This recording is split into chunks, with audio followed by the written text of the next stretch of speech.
Right now on Up with KREM, we have heightened fire danger due to a thunderstorm threat. We're tracking the impact and exactly when those storms will occur. This morning, we are on wildfire watch. A North Idaho fire is prompting level 3 evacuations and threatening dozens of homes. Donald Trump has my strong endorsement, period. Once former rivals are taking the Milwaukee stage to show their support for former President Donald Trump. What we can expect as day 3 of the Republican National Convention gets underway in just hours. The fate of a sales tax is in the hands of Spokane County voters this November. This morning, details on where the money would go.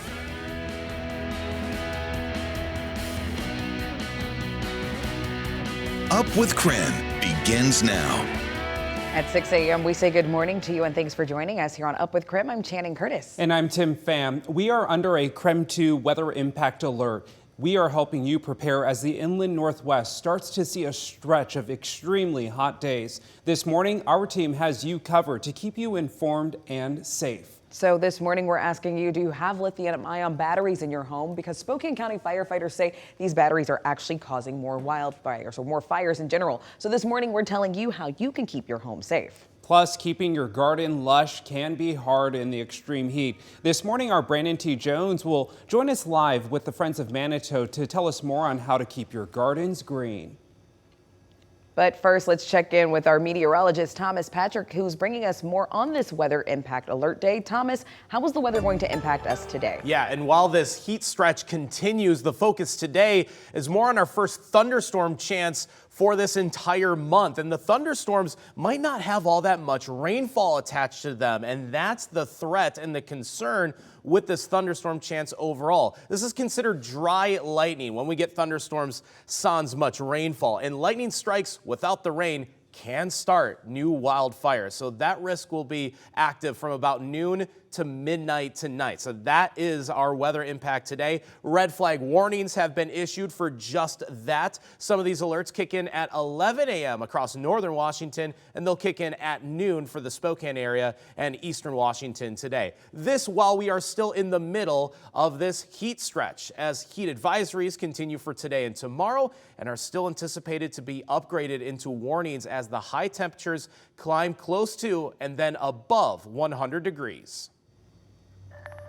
If you're heading out on your morning commute, we're taking a live look right now at Argonne and Trent Avenue, where you can see not many cars out on the road. No concerns at this intersection right now. Of course, we'll keep you updated, though, on the traffic situation all morning long and let you know if anything changes.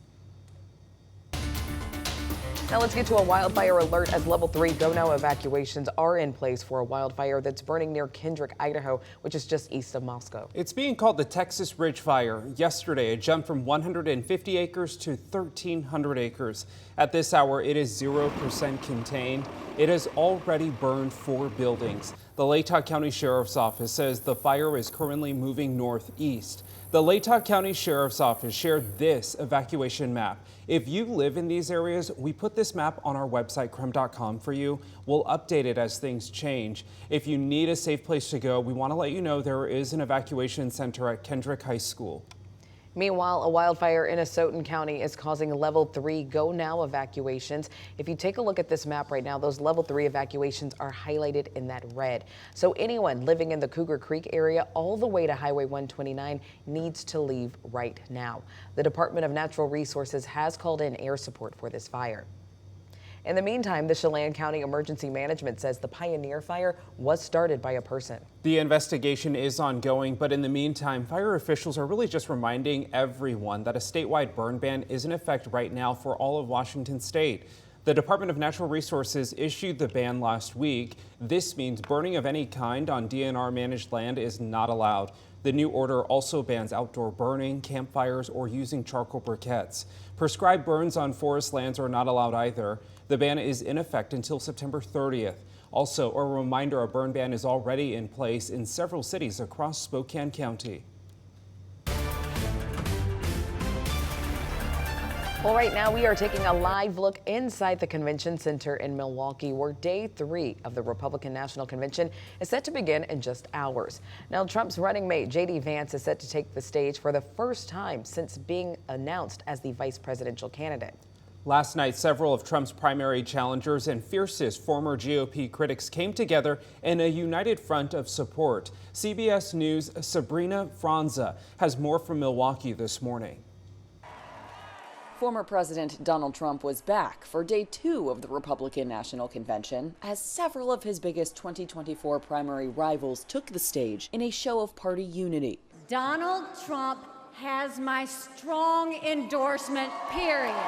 Trump's former UN ambassador Nikki Haley and Florida Governor Ron DeSantis flipped from fierce campaign foes to committed Trump allies last night. Donald Trump has been demonized. He's been sued. He's been prosecuted, and he nearly lost his life. We cannot let him down, and we cannot let America down. Safety was the other theme on day 2 as speakers pushed for tougher anti-crime and immigration laws. The country is less safe. But here's the good news. We can fix it. Tonight, all eyes will be on Vice Presidential nominee J.D. Vance as he addresses the convention crowd. The 39-year-old junior Ohio senator was seen doing a walkthrough in preparation of tonight's speech on the convention stage yesterday. A new CBS poll shows there's enthusiasm among Trump's MAGA base for his VP pick, though a majority of other registered Republicans say they're unsure. I don't really know who he is, but Trump is a smart man, so I believe that he made the right choice. Trump and Vance are scheduled to hold their first joint campaign rally together in Michigan this weekend. Sabrina Franza, CBS News, Milwaukee, Wisconsin. Well, new this morning, a fire in Spokane Valley seriously injured one person and damaged 2 buildings. Now, this all happened in the Pinecroft Mobile Home Park in Spokane Valley overnight. So the buildings look like this morning, as you can see right now. This is the fire from last night on one side of your screen, and this is a live look on the other side of your screen right now. One person living there actually had to be airlifted to Harborview Medical Center in Seattle. Neighbors say they heard an explosion and saw the first trailer go up in flames. Of course, we'll continue updating you on the very latest with this situation here on Up with KREM and on KREM.com. With the growing fire risk in the region, it is so important to know how to keep every member of your family safe. In Washington, 1 in 5 fire deaths in the state were people with a disability. So here's what the state fire marshal's office says you can do. Make sure you have an interconnected fire alarm system and test it regularly. If you are hearing impaired, install smoke alarms with flashing lights or vibrations. Sleep in rooms with doors closed. Have an escape plan with an exit, at least 2 of them. If you have a service animal, be sure to practice the escape plan with them. It is 6:08 as we take you outside on a pleasant Wednesday morning here with temperatures right around 70 degrees in Spokane. Sun is already up and it looks like we're going to warm up from here. 70 degrees for a low temperature is very, very warm for the inland northwest, though elsewhere mostly into the 60s. I also see 73 in Moscow at the moment. So again, warm to start the day and another hot one this afternoon. High temperatures yet again in the upper 90s. But today we are tracking thunderstorms mainly from about noon to midnight. The best chances are likely going to be across northern Washington for today. So we'll have more on that thunderstorm chance coming up in just a bit, but look for yourself at how much longer the heat wave is going to last. In fact, the back half of this heat wave could be those hottest days as I'm forecasting 103 to 105 this weekend. Hard to count. They uptick in the summer, but it's a constant threat. A rise in lithium-ion battery fires. In the next 5 minutes on Up with KREM, what you can do to prevent a fire in your home.